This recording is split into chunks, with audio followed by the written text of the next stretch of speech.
मोगरा के पौधे में ग्रोथ नहीं आ रहा है, नए ग्रोथ सूख रहा है, कलियां नहीं बन रही है, कलियां बन भी जाए तो वो खिल नहीं रही है, कलियां छोटी छोटी बन रही है या कलियां खिलने से पहले सूखने लगती है, तो उसके लिए आज मैं आपको एक ऐसा फर्टिलाइजर बताऊंगा जिसके इस्तेमाल से आपके मोगरा के पौधे में ग्रोथ आने लगेगा, ज्यादा संख्या में कलियां बनेगी, कलियों की साइज बड़ी होगी, कलियां नहीं सूखेंगी, कलियां नहीं झड़ेंगी और आपका मोगरा का पौधा कलियों से फूलों से भर जाएगा। नमस्कार दोस्तों, मैं हूं सुभान अली, हम और हमारा गार्डन में आपका स्वागत है। दोस्तों, अभी मोगरा के पौधों का ब्लूमिंग सीजन चल रहा है और आप देख पा रहे हैं हमारे मोगरा के पौधों में कलियां बनने लगी है, फूलों की संख्या बढ़ी है, कलियों की साइज बड़ी है, कलियों की संख्या बहुत ज्यादा है। जहां आप देखेंगे हर जगह हर टहनी पे गुच्छों में कलियां बनने लगी है। वहीं अगर मैं फूलों की बात करूं तो फूलों की साइज भी बड़ी बड़ी है।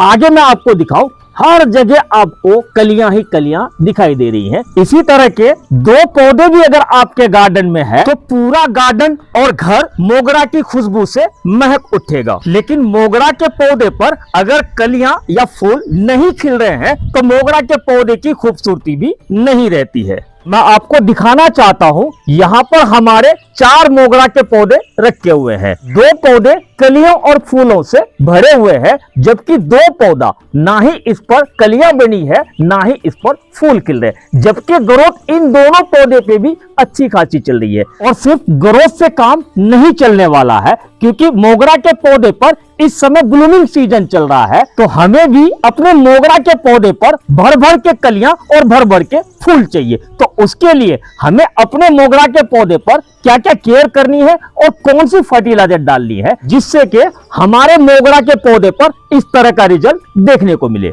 सबसे पहली चीज, मोगरा एक हेवी फीडर पौधा होता है और मोगरा के पौधे को नाइट्रोजन रिच फर्टिलाइजर बहुत पसंद है। महीने 1.5 महीने में अगर मोगरा के पौधे को नाइट्रोजन रिच फर्टिलाइजर देते रहेंगे तो मोगरा के पौधे में नए नए ग्रोथ आना स्टार्ट करेगा, मोगरा का पौधा हेल्दी रहेगा और बूसी बनता रहेगा, क्योंकि मोगरा के पौधे में नए ग्रोथ पे ही कलियां बनती है। तो हमारा पौधा हेल्दी भी है और नए नए ग्रोथ निकाल रहा है। लेकिन कमी कहां आ रही है? कमी यह है कि इस पर एक भी कलियां नहीं बन रही है। इसका मतलब साफ है कि हमारे इन दोनों पौधों पर फास्फोरस की बहुत ज्यादा कमी है और कैल्शियम की भी कमी है। तो अब हमें अपने मोगरा के पौधों पर कैल्शियम और फास्फोरस की कमी को दूर करना होगा। मेनली फोकस रहेगा फास्फोरस पर, क्योंकि फास्फोरस ही सभी पौधों पर कलियां बनाने में मदद करता है। यानी कि फास्फोरस की कमी होगी तो पौधों पर कलियां प्रोड्यूस नहीं करेगा। अगर आपका पौधा बहुत पुराना या बहुत बड़ा है और पौधे पे नए ग्रोथ नहीं आ रहा है या नई ग्रोथ सूख रही है, तो आप सबसे पहले अपने पौधे की हल्की हल्की प्रूनिंग कर लें। ये देखिए, हमने अपने पौधे की हर जगह से प्रूनिंग कर रखी है और हमारे पौधे में नए नए ग्रोथ चलने लगी है और कोई भी ग्रोथ हमारी नहीं सूख रही है, सारी ग्रोथ हेल्दी है। तो इस काम को आप जरूर कर ले। प्रूनिंग से ग्रोथ मोटी होगी तो वो नहीं सूखेगी। चलिए अब आगे बढ़ते हैं। सबसे पहले हमें यह करना है, पौधे की मिट्टी में जितने खरपतवार उग आया है इसे हमें निकाल लेना है। उसके बाद हमें पौधे की मिट्टी की गुड़ाई करनी है। गुड़ाई आपको 1.5 से 2 इंच गहरी करनी है, चारों साइड से अच्छी तरह से आपको गुड़ाई कर लेनी है। मोगरा के पौधे की गुड़ाई 15 से 20 दिनों में करते रहनी है, वरना मोगरा के पौधे की रूट बाउंड हो जाती है जिससे पौधा आपका खराब हो जाएगा। तो गुड़ाई आपको जरूर करते रहनी है। हमारे दोनों पौधे की कंडीशन एक जैसी है तो हमें दोनों पौधे की मिट्टी की गुड़ाई कर लेनी है और दोनों पौधों पर हमें एक जैसा केयर करना है और एक जैसे फर्टिलाइजर डालना है। तो इस तरह से मिट्टी की गुड़ाई करके मिट्टी को हमने ऊपर बीच में चढ़ा दिया। उसके बाद अब हमें एक ऐसा फर्टिलाइजर डालना है जिससे पौधों पर फौरन असर दिखने लगे, क्योंकि ये ब्लूमिंग सीजन है। उसके लिए मैं इस्तेमाल करने वाला हूँ डीएपी के कुछ दाने। डीएपी के दाने सिर्फ 10 से 12 ही आपको डालना है, क्योंकि गर्मियों का सीजन है और डीएपी एक केमिकल फर्टिलाइजर है, तो ओवरडोज से आपको हर हाल में बचना है। दूसरे पौधे पे भी 10 से 12 दाने डीएपी के मैं डाल देता हूँ। डीएपी के दाने पौधे में बहुत फास्ट काम करेगा, इससे पौधा ओवरऑल ग्रोथ करेगा, पौधे में एकदम ही ग्रीनिटी बनी रहेगी। जैसा कि मैंने कहा कि मोगरा का पौधा एक हेवी फीडर पौधा होता है, तो उसके लिए आप गोबर की सड़ी गली खाद का इस्तेमाल कर सकते हैं, वर्मी कंपोस्ट का इस्तेमाल कर सकते हैं या लीफ कंपोस्ट का इस्तेमाल करते हैं। मैं रिकमेंड करता हूं, मोगरा के पौधे पर सबसे बेस्ट खाद होता है गोबर की खाद। तो हमने 15 दिन पहले गोबर की खाद डाला है, तो अभी हमें इस पर गोबर की खाद नहीं डालनी है। अगर आप रेगुलर गोबर की खाद डालना चाहते हैं तो 1 महीने में एक बार आप गोबर की खाद डाल सकते हैं या वर्मी कंपोस्ट डाल सकते हैं। तो मैंने 15 दिन के बाद इस पर डीएपी के कुछ दाने डाले हैं।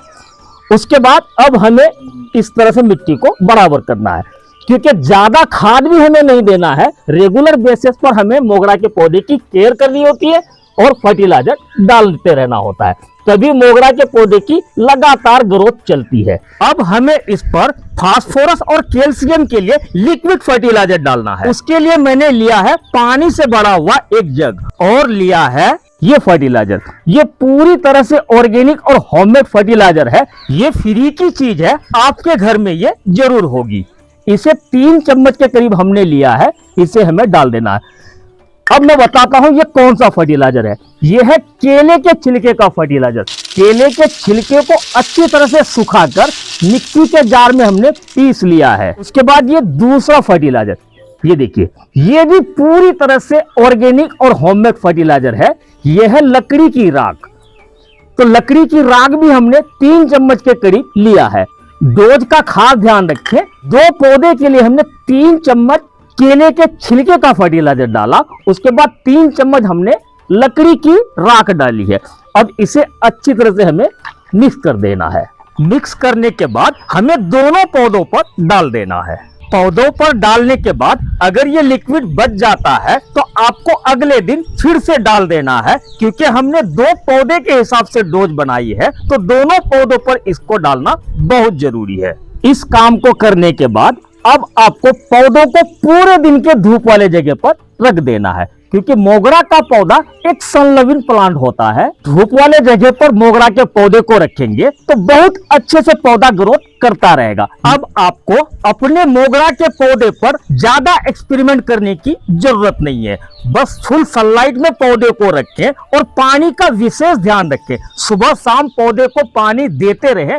मिट्टी पूरी तरह से नहीं सूखनी चाहिए, एक मॉइस्चर मेंटेन करके रखना होगा, लेकिन ओवर वाटरिंग से भी आपको बच के रहना है। तो इसी तरह से आप अपने मोगरा की केयर करेंगे और फर्टिलाइजर डालेंगे तो देखेंगे कि कुछ ही दिनों में आपका मोगरा का पौधा कलियों से और फूलों से भर जाएगा। तो दोस्तों आज के लिए बस इतना ही। हमारे द्वारा दी गई जानकारी अगर आपको अच्छी लगी हो तो वीडियो को लाइक करके कमेंट करना ना भूलें। और हाँ, वीडियो अगर अच्छी लगी हो तो वीडियो को शेयर भी कर दें। जो लोग अभी तक हमारा ये चैनल सब्सक्राइब नहीं किए हैं वो चैनल को सब्सक्राइब करके बेल आइकन को ऑल पे कर लें, ताकि आने वाले वीडियोस के नोटिफिकेशन आपको मिलती रहे। तो मिलते हैं इसी तरह की पेड़ पौधों से जुड़ी जानकारी लेकर, तब तक के लिए हमें दीजिए इजाजत।